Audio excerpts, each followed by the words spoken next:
Hello sa inyong lahat! Narito na naman si Mami Essie para mag-share na naman sa inyo ng isang masarap na recipe.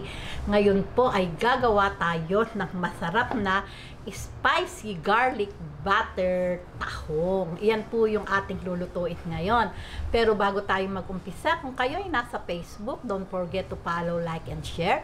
At kung nasa YouTube naman po, wag lang kalimutang mag-subscribe at pindutin ang bell button para lagi kayong updated sa ating mga bagong video. Ngayon, narito po ang ating mga kakailanganing sangkap.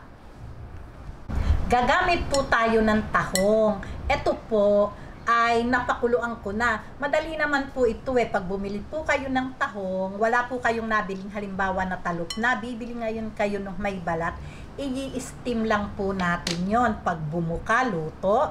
At meron po iyang puso dito po sa pinaka niya, parang sinulid, tatanggalin po natin yon.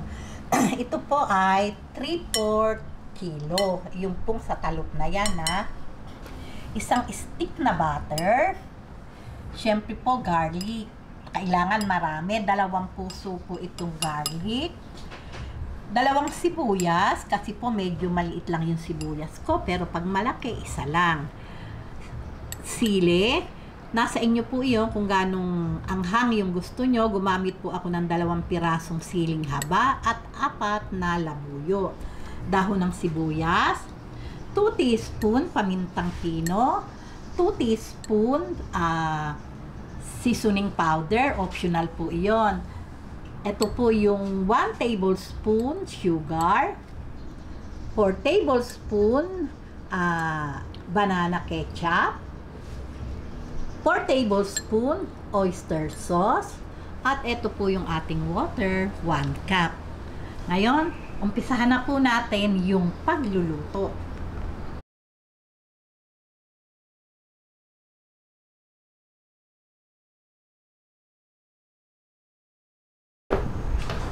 Okay, lagay po natin ng butter.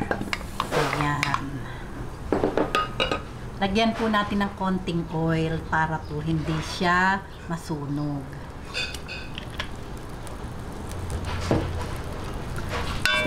Ayan. Siyempre po masarap, mabutter. Para po talagang yung linamnam kakapit po sa ating tahong.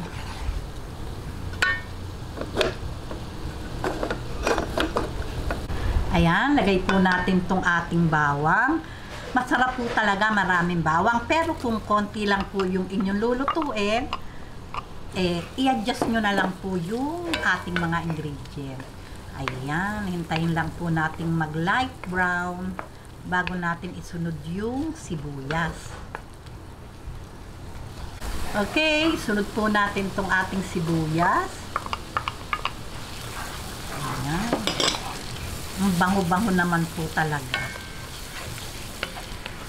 Kasi hintayin lang natin lumambot yung ating sibuyas bago natin ilagay yung mga iba pang pampalasa o ingredient. Ang sili. Ayan. Lagay na po natin tong ating oyster.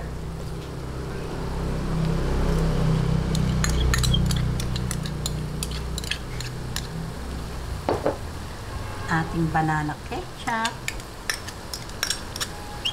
Ayan, napakadali pong lutuin ito. Napakasarap pa po.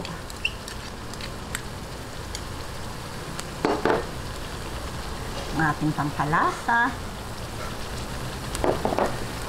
Ang sugar. Ayan, sabay-sabay lang yan. Ating lang pong haluin. Ayan, ito po yung 1 cup na ating water. Pinanghugas o ko lang sa ating mga oyster, ketchup. Ayan. Yun po yung 1 cup na tubig. Ngayon po ay ating lang po itong pakukuluin hanggang sa maging sauce po ba siya. Lumapot. Bago natin ilagay yung ating tahong. Ayan, pagka po ganyang malapot na, atin na pong ilalagay itong ating tahong. O, ayan. Yung pong alat, nasa inyo po iyon. Itong ating dahon ng sibuyas, atin pong ilagay. Ayan.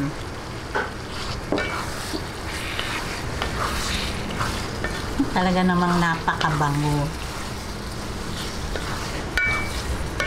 Ngayon, ayan na po, nag-sauce na po yung ating masarap na butter garlic tahong. Okay na po ito, atin na pong papatayin at ready na po ito para sa ating pananghalian. Ayan. Okay, atin na pong ilagay sa ating serving bowl. Ayan, talaga naman pong napakabango.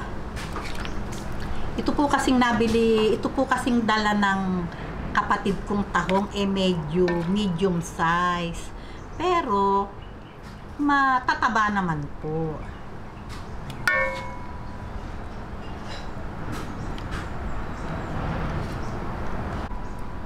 Ayan, siya nga po pala. Huwag lang pong kalimutang i-share tong ating video para po lalong dumami yung ating views at marami pa po tayong maluto para sa inyo. I-comment lang po nyo sa comment section at yung pong inyong mga request at atin pong lulutuin. Okay? Ayan, heto na po naman talaga ang napakasarap at napakadaling lutuin na spicy garlic butter tahong. O di po ba, napakadali lang lutuin, kaya gawin nyo na po ito at siguradong magustuhan ng inyong pamilya. O, paano po? Kung nagustuhan nyo ang video na to, huwag lang kalimutang mag-likes and don't forget to share and subscribe. Babu!